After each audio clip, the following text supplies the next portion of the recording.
Hello and welcome to the Coffee Break on House of Talent Television. My name is Atengi Emmanuel.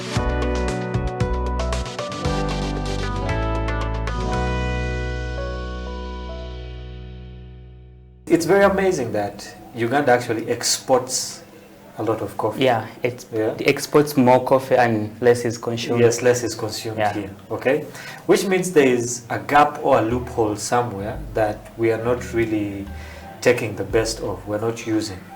And I believe that we always need to improve the coffee business. Okay, so there are different stakeholders. Like I said, you have the farmers, you have the baristas, you have the roasters, you have the business owners, you know, all these groups of people, right? And I believe that each one of them plays a very important role in what they're doing.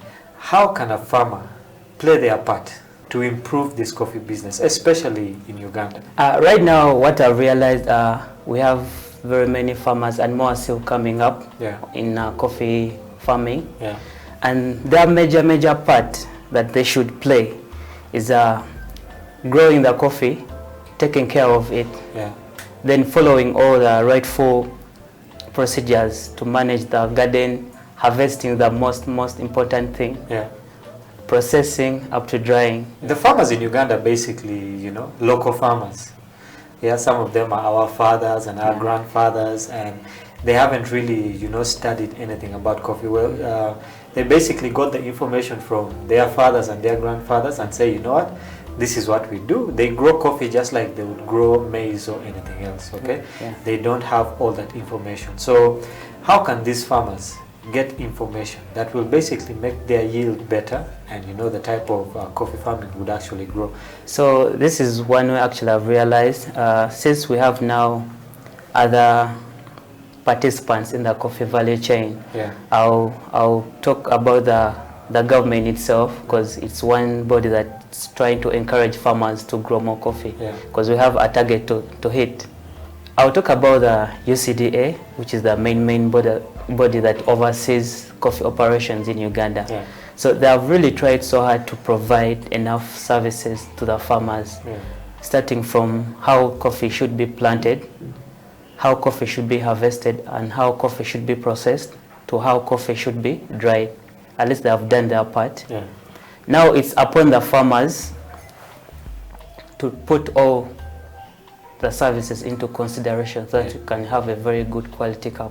As an official of UCDA, let's say, how would you convince me, a local farmer, to change my ways so that I can be more valuable to this, you know, coffee process? Since we export more coffee and less is consumed, and remember, the coffee that we export is analyzed.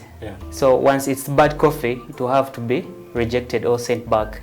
So now the thing starts back to the farm. So as me, an UCDA official, I'll come to you, show you how coffee should be handled. So coffee how should be planted. Let's say you have 1 acre. So instead of planting anyhowly, I'll advise you, you know what, let's do a spacing of maybe 10 feet by 10 or 8 by 8 so that you can have this coffee grow well, and in terms of yielding you have more, rather than having a very crowded plantation.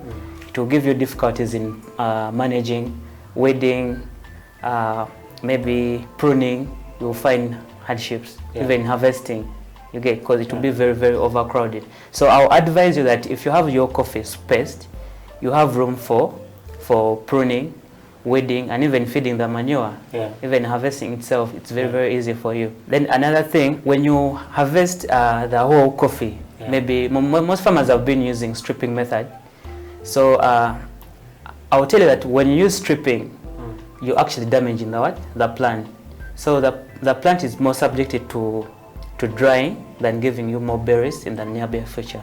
So I'd rather advise you to pick the only red ripe cherries, so that you can come back still tomorrow, get more coffee, rather than stripping all the green and unripe, immatures and everything. What is the middleman's role, first of all, and also how would it bring value to this process? Now the middlemen have also done their part, but in the long run, I think we no longer need their services. Why? We've come to realize that middlemen actually cheat farmers. So their role is to connect the farmer to maybe the first buyer, probably the exporter. Yeah. So he will go down to the farmers, be like, how much do you sell your coffee? They sell maybe 8,000 per kg. Yeah. Like, no, I'm giving you 5,000. Be like, okay, since I have kids to take to school, I need money, give me that 5,000 per kg. Yeah. So he will buy all the coffee. Then he will go to the first buyer, probably the exporter or the processor. Yeah. Be like, have this coffee, I'm selling it at 12,000. You get? Yeah. So this processor or the exporter will be like, no, I'm giving you 11,000 per kg. Like, okay, cool, let me go with the money. Yeah. So you can see the difference between 11 and 5,000. Yeah. So there's a difference of 6,000 yeah. profit. That's very, very much. More than 100%. Yes. So we find that most of the profits at the farm level are retained by the what? By the middlemen. So let's get back to what? To the farmer. Most exporters have started working together with farmers. They go straight to the farmers. They get a certain amount of coffee and they process it. Yeah. So they pay them still enough money. Yeah.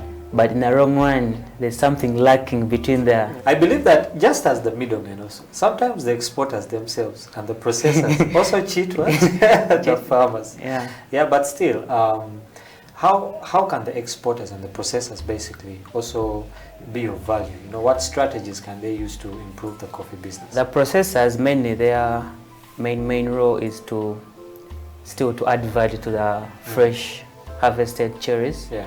One, they select out the unripe and the immatures so that they can remain with only red ripe cherries for quality aspects.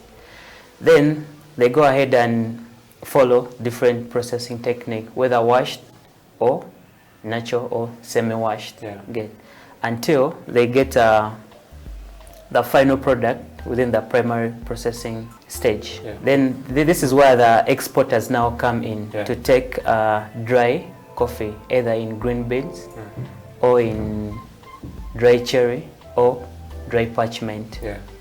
Then the exporter, because what I realized, most exporters do have secondary processing facilities. They have the hullers, commercial hullers. Yeah.